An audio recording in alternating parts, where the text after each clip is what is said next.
And good morning, everybody. We are live. Congratulations. You made it through the work week and it's Friday. And thank you for joining us for this food safety chat. My name is Brian Armitrout with the Food Leadership Group. And if you're new to the chat, what we're doing here every week at this time, 8 a.m. Mountain, 10 a.m. Eastern, we live stream and talk about food safety. And what you'll notice is this is not a presentation. This is not a bunch of PowerPoint slides and us lecturing to you. This is us having a conversation around the topic. And I love this because we get some amazing guests on here with just the knowledge these guests have. So Dr. Marshall, who's joining us today, has probably forgotten more things than I've ever learned. So it's always great to have him on.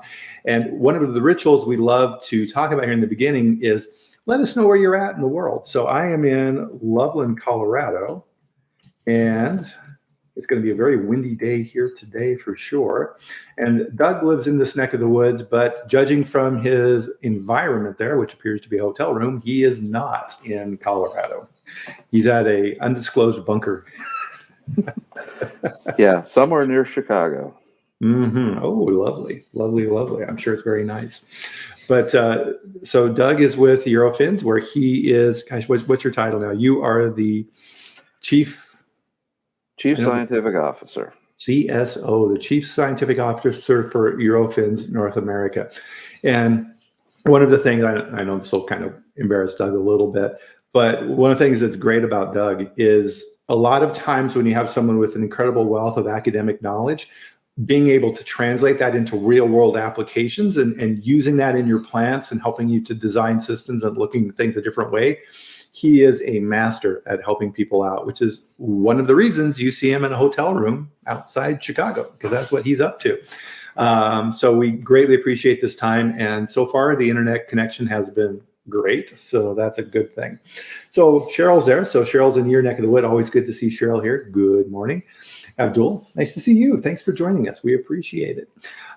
Frank is in Alma, Missouri. Not sure where Alma is. I used to spend quite a bit of time in the Joplin area in Springfield with clients there, but I'm not familiar with where that is. So thanks for joining us.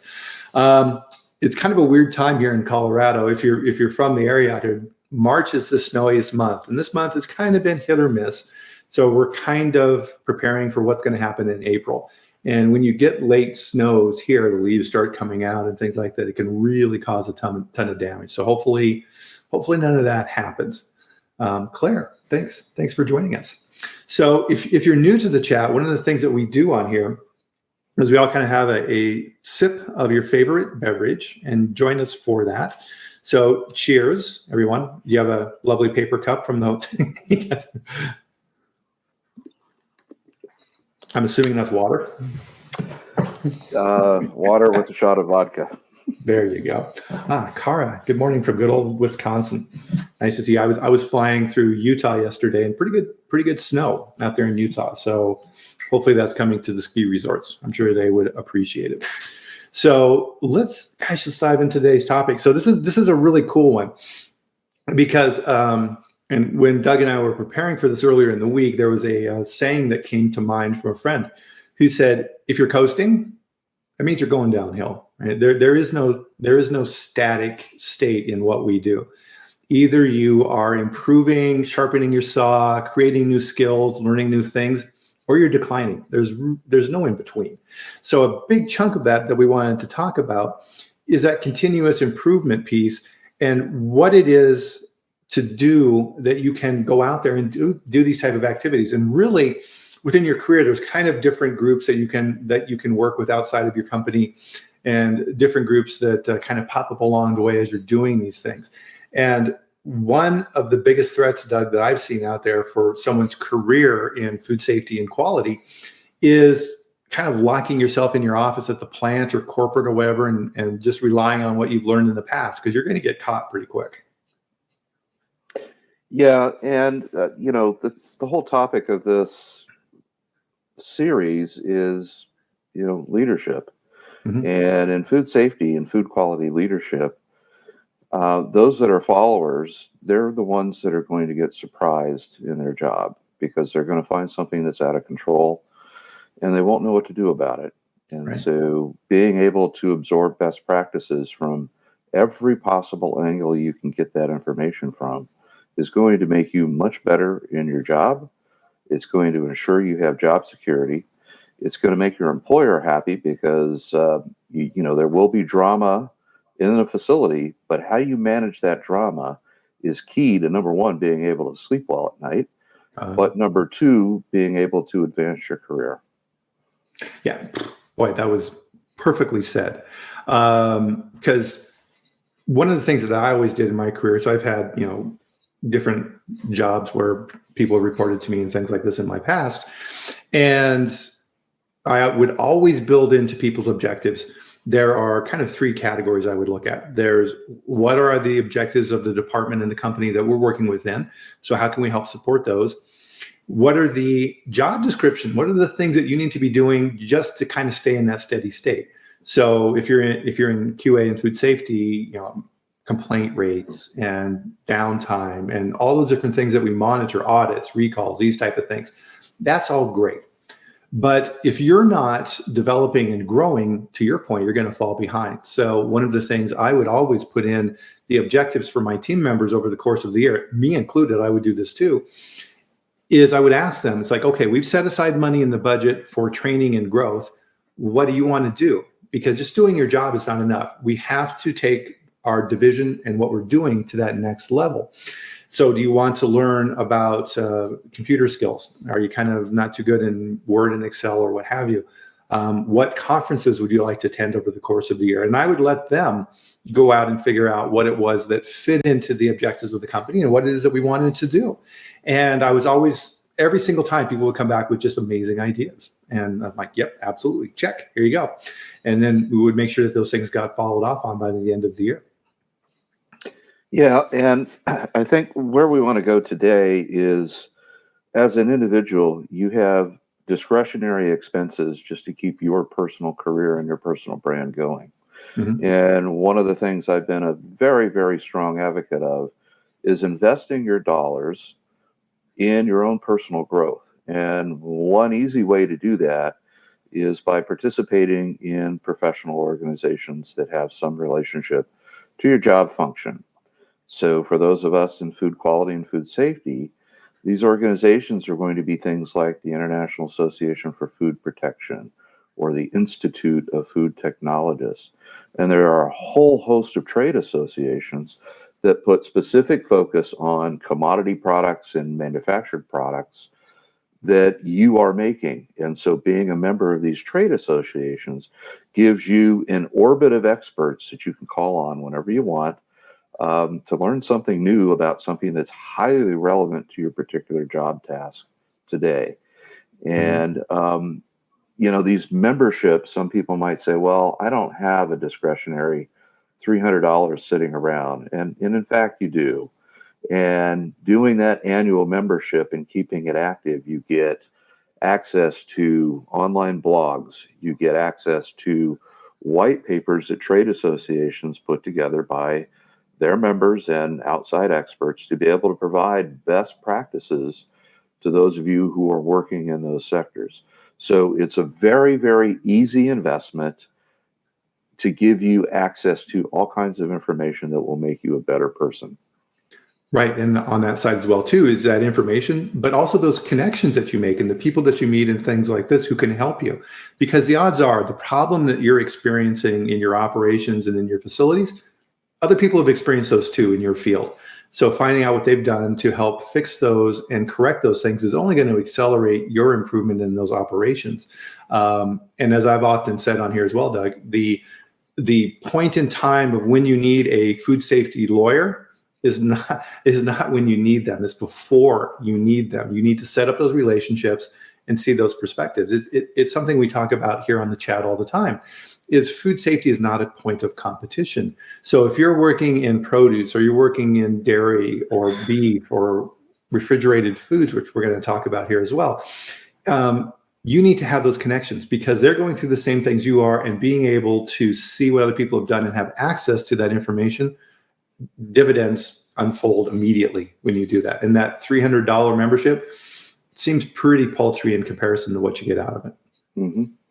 Yeah, and then kind of the next evolutionary step of getting access to people who are just like you is not only the career development, but also there is a tremendous amount of personal satisfaction you can gain by Oh, volunteering for activities associated with these groups. Because this is a way for you to have influence over a market sector, for example, to be able to push an agenda that's beneficial to not only you as an individual and a professional, but also beneficial to the company you are affiliated with and perhaps everybody else in that industry sector. And mhm. so when you think about individuals that have brand name recognition out there in food quality and food safety, how did they earn that brand recognition? Was it just because they worked hard and their company valued them? No, because the only people who knew anything of value about that person was their employer. So once you get out and start interacting with other experts, not only do you absorb their knowledge by osmosis, but you also have a chance to get back to others who are coming into the field. And so being a volunteer and a service mentor is incredibly useful to you, both in terms of your personal well being, because giving is one of the best emotional things you can do. And when you give back to trade associations and professional societies, everybody who's a member is going to benefit from your volunteer activity. Oh, absolutely. That reciprocity is absolutely amazing and pays dividends far beyond what you contribute. And it even gives you opportunities then once you're interacting with these people in these groups and you're getting to know each other and becoming friends and these type of things, opportunities start opening up as well. So, hey, Doug, we have a conference coming up here within our group. Would you like to be a speaker? Or would you like to present some data at this conference on some of the things that you've learned in your career? It's an amazing way to get out there and network. Mhm. And another networking opportunity I would encourage folks to do is intermingle with your vendors. Mm, Don't treat them like just a transactional organization. Treat them like a member of your family, because you can't do the job you need to do without the support of your vendors. And so yeah. choosing vendors that have, you talked about reciprocity. Choose vendors that also want to give back to you other than just selling you a cheap commodity product or a cheap commodity service. Exactly. And so a great example of that is sanitation, working really closely. I mean, the people who supply your chemicals are not just your chemical supplier. They are helping you to develop your CIP systems, your COP systems, helping you create work instructions and training your team. And guess what? When FDA shows up at your facility and says, okay, great, this is a very nice food safety plan. We would like to look at your preventive controls around sanitation and walk us through how you validated these processes. And a lot of people, when that happens, panic. And they're like, oh, what do you mean validate? Well, yeah. How do you know that this time, temperature, cycle, flow rate, and all these type of parameters that go into that are effective? Well, I don't have any finished product problems.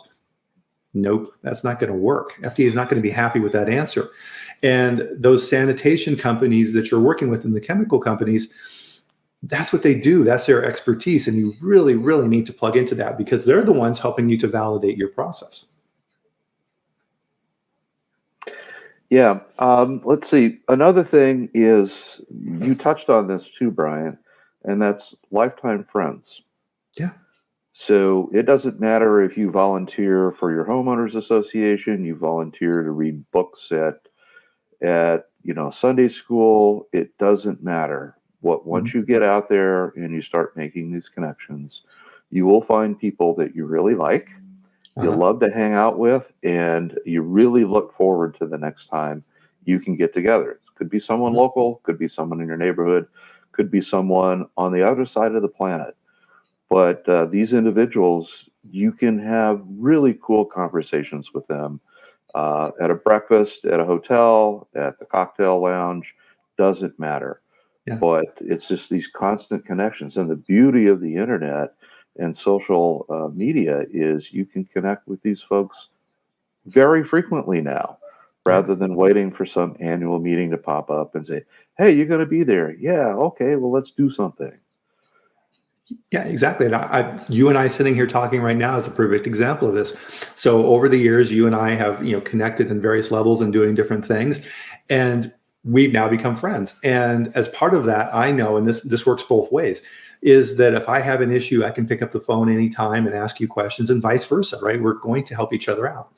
And one of the things that you find in your career, if you're working in food safety and quality assurance, is we work in a very, very small world. We have a hyper-focused niche activity that we do. No one goes to school to do what we do. You have a background and you have expertise in microbiology or these type of things, and then you go down this career path. And other people are going through that as well. And building those relationships is amazing. There are people, and this is one of the things that I'm most proud of in my career, I'm sure you are too, is what I've done is fine, that's all great, but it's really the people that I've been able to help and mentor and grow, and who are now themselves in senior leadership positions in companies.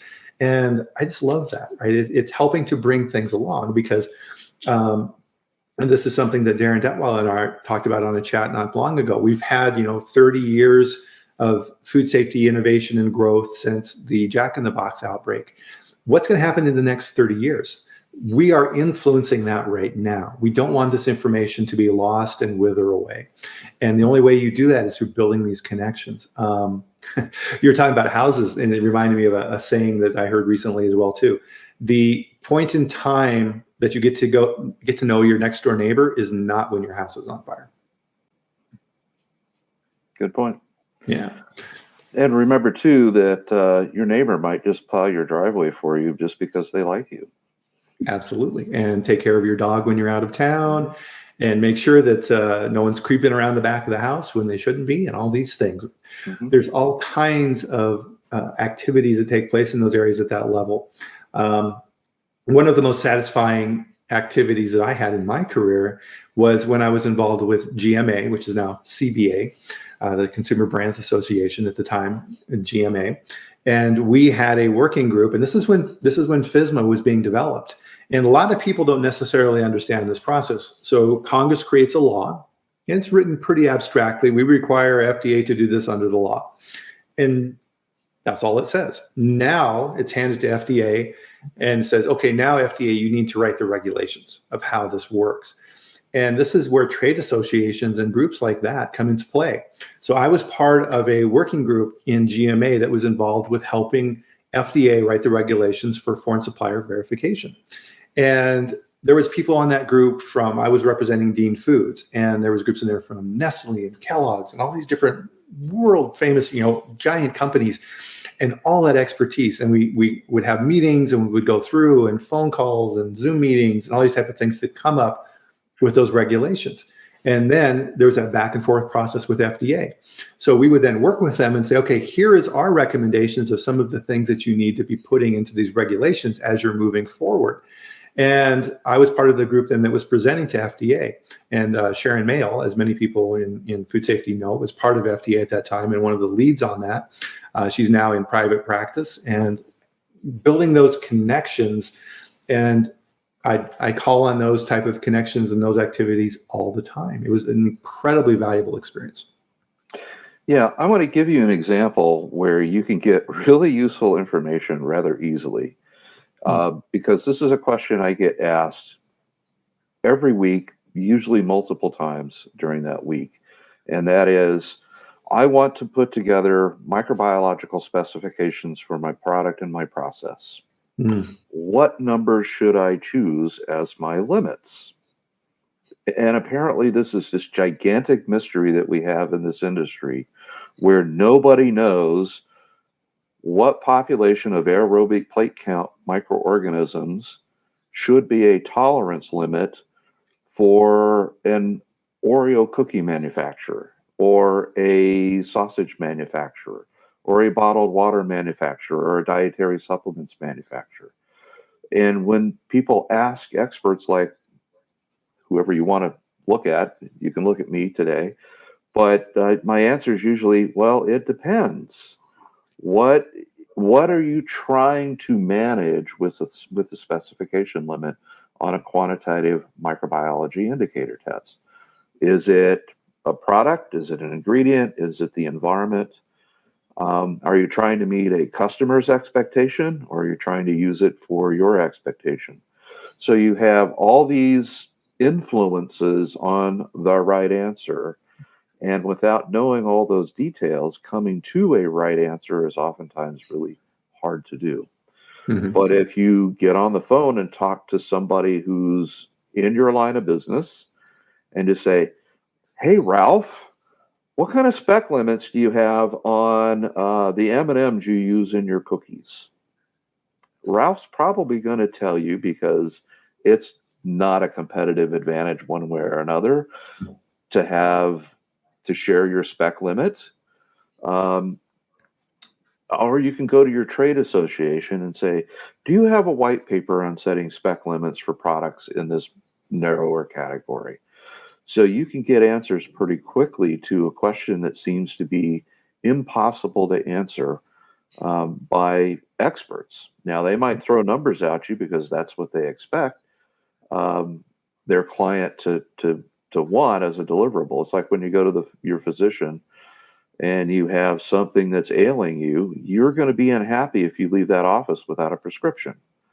Well, asking someone for a spec limit, some people want numbers, and it's really sometimes difficult to give numbers without a lot of intimate knowledge of the product and the process. Yeah, exactly. And now think about the amount of work you would have to do internally to replicate that. You would have to go to an outside laboratory like Eurofins and set up a study and do tests and then spend a whole lot of money to get to an answer you could have reached a lot easier. Mm-hmm. So that's, oh, hey, by the way, everybody, as we're going through this conversation in the chat, if you have questions, of course, but also let us know what groups are you members of? What type of organizations and trade groups out there have provided benefit to you so that we can share that information with each other. So that would be really cool. So one of the groups, Doug, that you're highly involved in and have been very successful in assisting in these type of things, and I definitely want to give a shout out to this group, is the Refrigerated Foods Association. So let's kind of talk about them a little bit. Yeah, well, this is a member association where the members are manufacturers of refrigerated foods, but not just every refrigerated foods. They really focus on a pretty narrow category within that broader sector.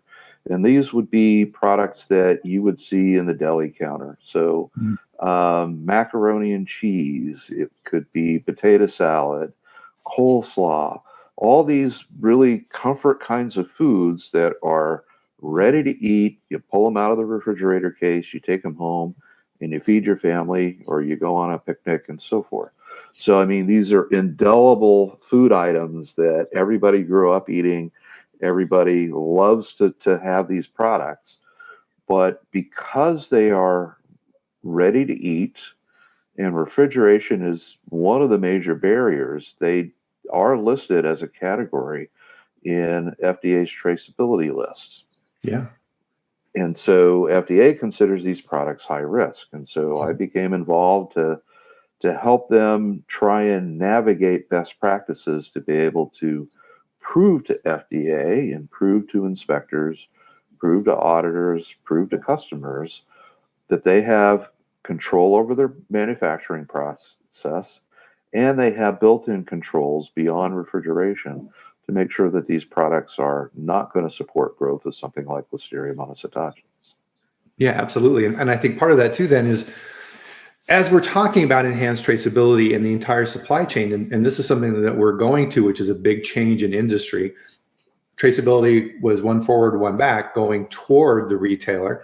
FDA has said for these high-risk items, ready-to-eat foods of what we're talking about, you need to be able to trace back quickly to the manufacturer, who has those key data elements and those other associated documents that if there is an issue, FDA needs to understand those quickly.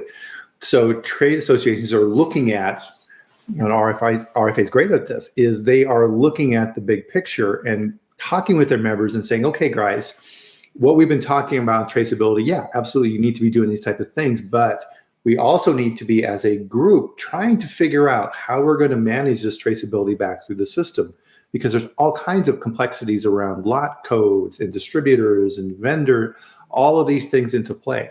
Now, also take into account, how are the retailers handling your product? So if you do everything in your supply chain to protect that macaroni salad, and it goes to the retailer, and they're putting it in a coffin case that the temperature is not too good, right? All of that work can go to waste, right? So we need to understand the entire chain. I think FDA is right to be looking at these things and bringing that back to the big picture. Yeah. So, and beyond RFA, I also participate in a number of other trade associations because many of our customers belong to these. And it's a way for us to not only network with our customers, but it's a way for us to learn more about best practices that the industry is doing so that we can tailor our services to be able to help them with their agenda in terms of improving food safety in a broader market category. Yeah, no, absolutely. That's a good point. And so we had touched earlier a little bit about emerging threats. And there's the regulatory piece that we're talking about where new regulations that FDA has created are coming into play now. And we're starting to see the impacts on industry, and FDA is giving us warning ahead of time. 2026 is coming up pretty quick. So you need to be on the top of those type of things. It's kind of repeating, foreign supplier verification and these type of things that need to be created. And we're seeing in the industry around FSVP, a lot of people didn't pay attention to that because, again, they were siloed and weren't looking at this closely. And as a result, FDA is writing a whole lot of 483s around these categories, and now people are being taught by this. So these things don't go away, and you can't ignore those. And you really need to keep, and I think this is where trade associations are extremely valuable, is new emerging threats. We've all seen in the marketplace, Doug, these new products out there, plant-based meats and cultured fish foods and these type of things, right? FDA put out a paper on this recently as well. Getting a handle on emerging risks and threats is paramount. The analogy I use is listeria. Listeria wasn't really a threat until refrigeration came along. And now all of a sudden, this organism that's been with us forever had this really nice growth opportunity and had a nice little competitive advantage. And nobody saw that coming until those illnesses manifested. And I think we're really seeing that now around these plant-based foods. There's new things out there and new threats that are being identified. Mm-hmm. Yeah, and there's also a regulatory threat, and certainly Prop 65 brought this to the fore for those trying to sell into California. But FDA has this race to zero on toxic chemicals in foods. And, when you see zero as their goal, that's just simply impossible to do. Right. And so everybody in industry who is in that business of handling some of these foods and ingredients where there are residues, everybody's scratching their head about how can we convince the public, consumer advocacy groups, and the regulators that it's not possible to go to zero. I'll give you another example beyond just, and again, when we talk about these elements, it's primarily heavy metals and other related toxins that are found in the soils. The plants or the animals absorb these in those soils. And so depending on where the primary crops are grown, you are going to have a certain set of these crops that are going to be naturally high in things that people don't want to have in their foods. And chocolate, I think, was the latest one that I recall getting splashed all over the news for things like lead and cadmium. Well, when you think about where chocolate is grown, it's grown in less developed parts of the world where leaded gasoline is still used. And the product gets on the soils, gets absorbed into the plants, gets absorbed into the cocoa beans, and you're going to have some of these residues there. Does that mean they're harmful to human health? Most of the time, that's a very difficult question to answer. But we look at what the regulatory tolerance limit is for these chemicals and compare that to what's actually in the product. So if it's below those regulatory limits, then it's not believed that there is any adverse human health impacts. But a consumer advocacy group says, well, I don't want to eat lead in my chocolate, period. So there is this headbutting going on between consumer advocacy groups and manufacturers. Yeah, and so two points on that as well is testing methodologies keep getting better and better. We used to talk about when you're doing chemical analysis of materials, parts per million. Now everything is parts per billion. And that sensitivity and that resolution just keeps increasing on these tests. And something that maybe you couldn't have seen on test results before, you get your COA back and it says lead not detected. Okay, good. Right now you do the test and you're looking at resolution in the parts per billion. Now all of a sudden it sees 2 parts per billion. Does that mean it's all of a sudden appeared? No, we just couldn't see it before. Yeah, I want to do a quick survey of the attendees today and pose this question to everyone. How many of you believe that consuming a food with 2,000 parts per billion arsenic is okay? You can just reply yes or no or yuck, whatever you like. So again, the question is, how many of you believe that eating a food with 2,000 parts per billion arsenic is okay human behavior? Da, da, da, da, da. We'll look at the So comments in here. while people are contemplating and trying to get going on the chat function here, I will tell you that there is no regulatory limit for arsenic in the vast majority of foods. Yep. FDA doesn't have one. Nope. And when you're looking at these, generally what I've done in the past is you're looking at EPA standards for water, because those are the only standards that exist. And Steve brings up a good point here. Organic and inorganic arsenic, one is bad, the other is not for human health. But we have regulatory limits on arsenic. Right. So understanding those things is paramount. And part of this as well is as we're having public conversations, and to your point, Doug, there are trade groups and advocacy groups out there that operate from a different agenda than the food industry groups. So if you are a consumer advocacy group, one of the ways that you get new members is by having headlines that say, "Oh my God, lead in my chocolate. Are your children safe?" Right? It's like those, really catchy headlines on YouTube or LinkedIn that get your attention and get you to click. That's how they get new members, right? Is by having those type of messages out there. And this is where regulatory trade groups and associations like we're talking about today can help out as well, because our industry needs to be unified in how we're saying things. Because if one company within a particular sector is saying, yes, these are terrible things, and we pledge to remove all of these because they think it's kind of cool from a marketing standpoint when they really can't do it, and other groups within this industry are having a different message, the consumers are confused. So trade groups help to synthesize that information and make sure that the consumers are getting a clear message, because there's a lot for them to sort through. Mm-hmm. Yeah, so thanks for the input here on the question, folks. But I do want to put some context to the question. So FDA does have action limits for arsenic in rice destined for infant food and for apple juice, but not for other food products. And I'll just share a little piece of research is, because this question was posed to me last week, so that's why I know so much about it today. But it was seafood products naturally have anywhere from about 1,000 to 2,000 parts per billion arsenic. So, when you see a number like that, you go, holy crap, that's a lot of arsenic, but it's 2,000 parts per billion. So even the arithmetic number is large in relation to the mass consumed. It's not that good. So if a regulatory agency says, well, we want a regulatory limit of 20 parts per billion, you have just removed an entire food category from human consumption. Right. Well, and part of this too, Doug, is how this information is communicated. Is 2,000 parts per billion worse than 2 parts per million?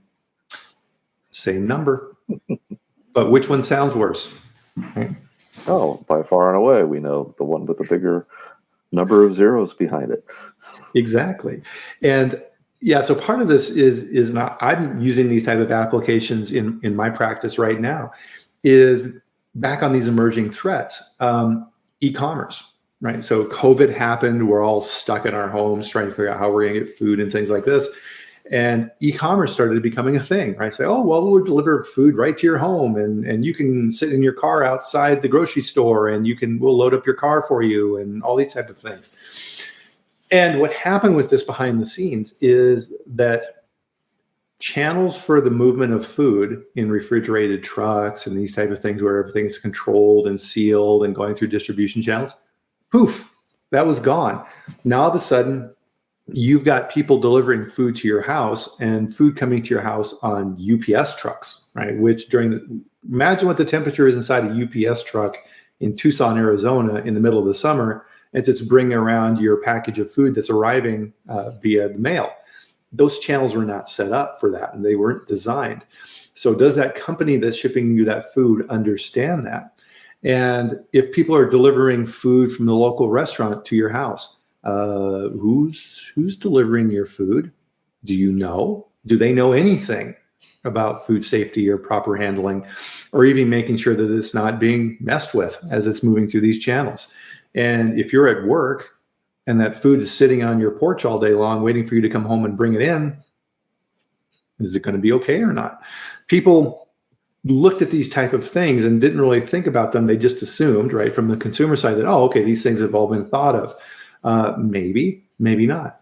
And this is where associations and groups like this who can ask these questions and help to determine how these things are being managed. I mean, even now, going on Amazon and buying products or brands that we like, who's on the other end of that transaction selling you those products? Is it, we all saw this story of a local kid who would go to Walmart and buy a bunch of frozen pizzas and then cook them in his house and deliver them. Who is it, right? Who's doing this? Do they understand these things? They're not being regulated. Yeah, it's funny you talked about home delivery in Arizona. There is a reason why major brands of chocolate do not do mail order in the warmer months of the year. Yeah. It's because they know that chill chain is too difficult to manage, and they have too many consumers being delivered products that are literally melted, and chocolate melts at about 95 degrees Fahrenheit. So that product has opportunities to get grossly temperature abused during shipment, even if they're packed in styrofoam coolers with gel packs. Exactly.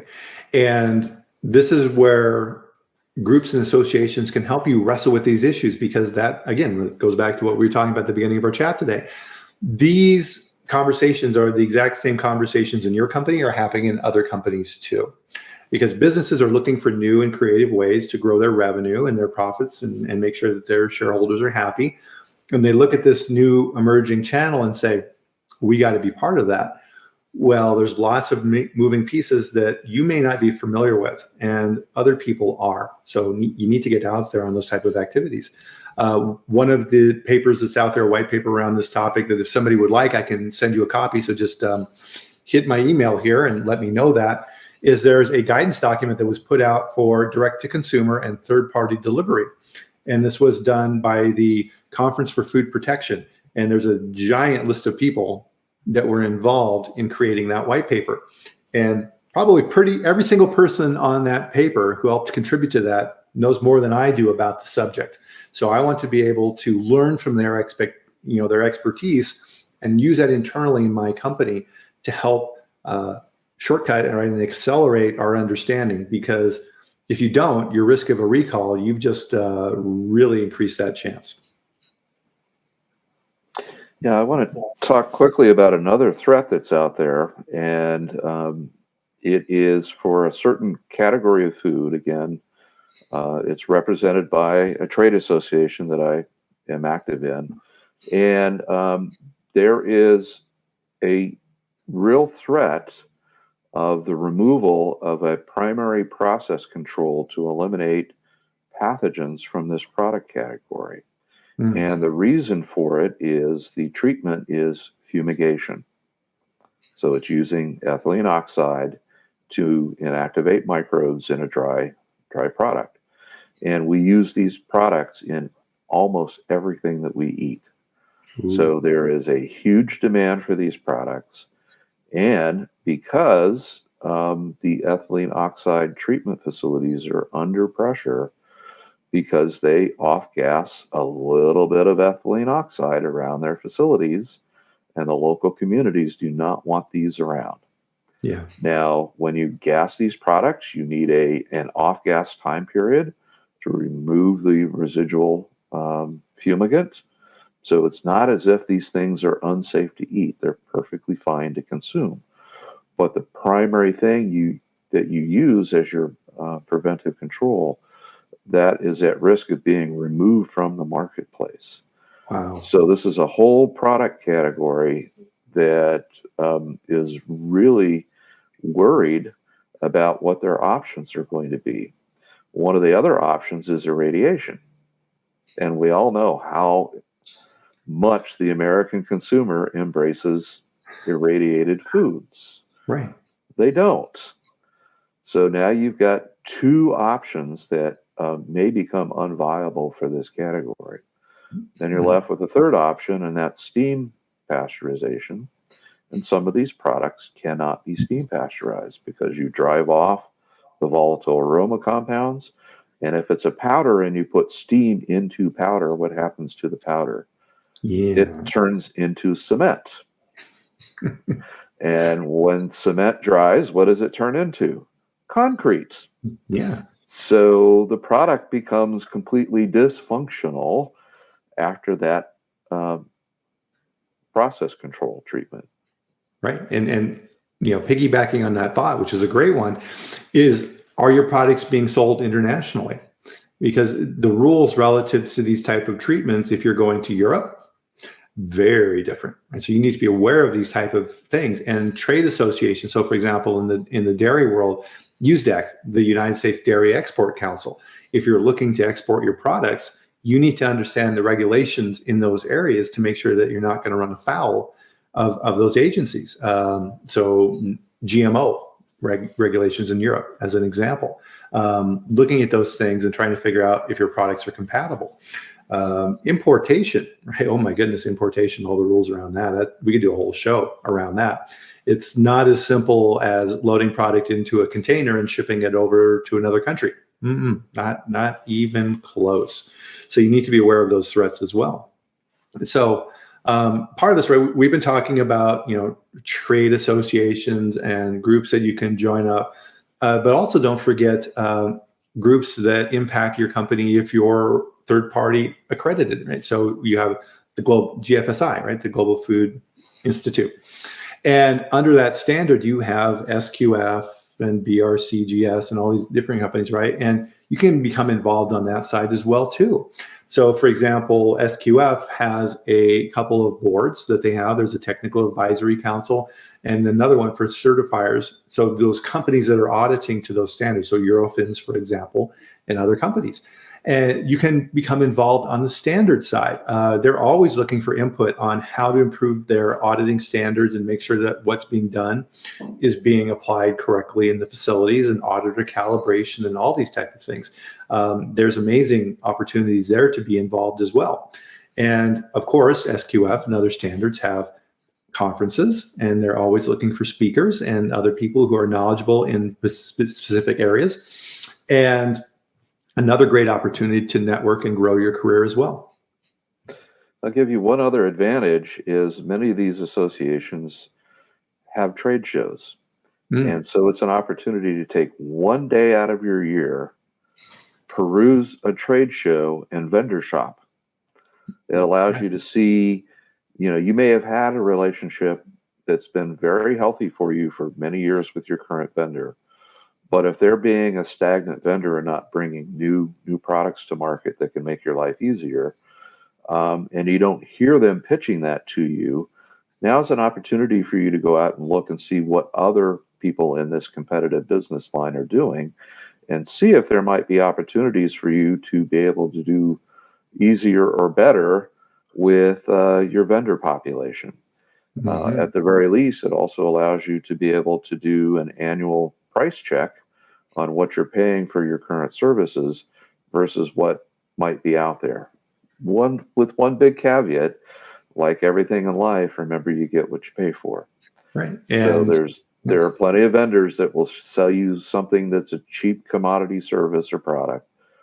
But what are they going to do for you if that product fails, or the quality specs are all over the place and so forth?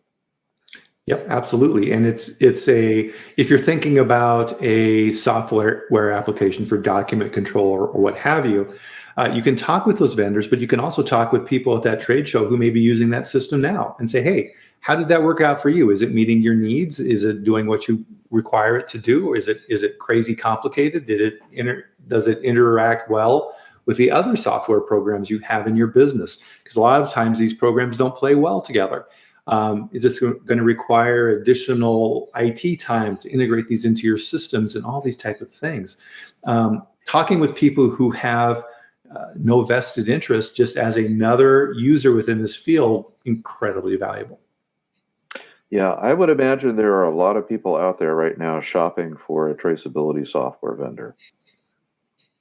I hope so. Right, and this is where trade associations can help as well. Yeah, and I'll give you an example. I have a lot of people are asking me, which vendor do you recommend? And honestly, I have no idea. I am completely ignorant on this, and I can guarantee you this is a topic that I personally need to bone up on to be able to provide an answer that's more than, I don't know. Yeah, and it's a constantly evolving process, and a lot of times there may be relationships that may impinge upon the objectivity of the person providing that information. So they may have a commission agreement or something like this that says, "Oh, okay, if one of your clients buys this software package from you, we'll give you a cut of that business." So is that person going to give you an honest answer? Maybe not, right? It may be the great application and it may be right, but it may not. So being able to cross-check and talk with other people and other activities, because, from my personal experience, Doug, in the past, when I was looking at, software in companies for document control or things like this, if you ask the salesperson questions, of course, they're going to say, oh, absolutely, this is the best thing for you and you're going to love it and everything else. And then once you purchase it and it's in the door, it's like, well, we do kind of need to modify some code, and well, it may not integrate with this too well. Surprise, right? And now your boss isn't very happy with you for this recommendation because you gave it a glowing review, and the IT guys are pulling their hair out trying to integrate this thing. And one of the things behind the scenes on that as well too is that once they start modifying the program, is that now going to be something that you need to look at for future updates? Because we all know, right, software is constantly updating to meet the next requirement for your operating system. So when those new requirements come out, are you going to have to get with the IT guys to change that program again? And this just becomes a recurring process that everybody grumbles when they hear your name. So you got to be careful on these things. So definitely word of mouth, consumer feedback, unbiased opinions in these type of fields, incredibly valuable. Yeah, let's see. I got another example for you. 2 or 3 years ago, everybody was shouting blockchain as loudly as they could as the solution to traceability. I haven't heard blockchain mentioned in a conversation in over a year. You're right. You're right. So, where'd it go? Yeah. Yeah, it was supposed to be this magic bullet that would solve everything. Blockchain, poof, you wave your wand and it's complete traceability all the way through the system. Nobody can mess with the records. Well, maybe not, right? Once you start getting down into the details, is how is that done? And are we all agreeing on these type of things? Boy, that's a good point. You're right. I haven't heard anything either. Be very curious. And this is one of the advantages of the food safety chat as well, is that I'd be curious to see if anybody else has heard anything new about blockchain. So Frank Yanis, former FDA commissioner, right now out of that.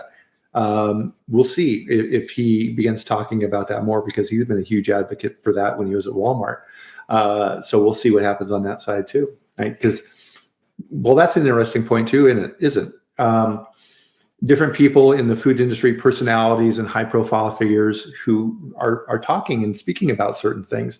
How do those impact your business? You need to keep an eye on those things as well.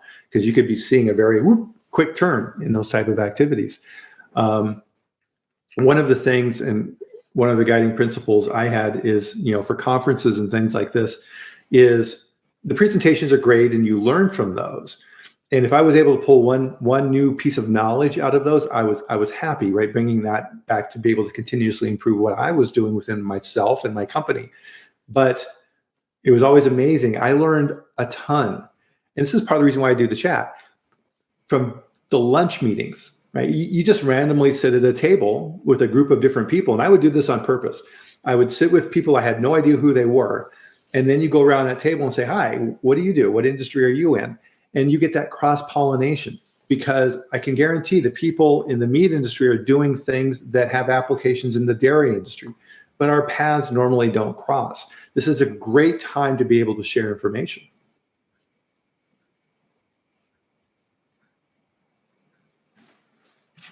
Yeah. So I think, let's kind of bring this back to the 30,000 foot level, Doug, is get out of your bubble, right? I think is kind of the message, what we're saying, right? It's very easy to get caught up in the day-to-day of what we do. You go to the plant, you go to headquarters, you interact, you work with your team people, and then you go home at night and you continue this cycle. But you need to be scanning the horizon. You need to be looking out there to see what threats are coming, what things are changing from consumers, trade groups, regulatory, food safety categories. I mean, look at what's going on right now in infant formula. Tons of activity around this.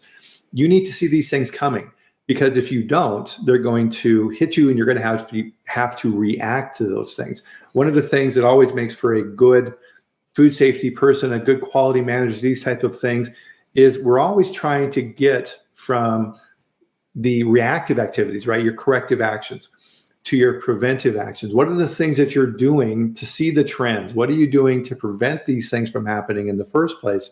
And that's the hallmark of someone who's being successful in their career. And you're contributing as well. You're bringing what you're learning to the table and helping others as well. And that reciprocity, again, there's that word, is incredibly valued, and that's going to give you a whole lot of satisfaction in what you do.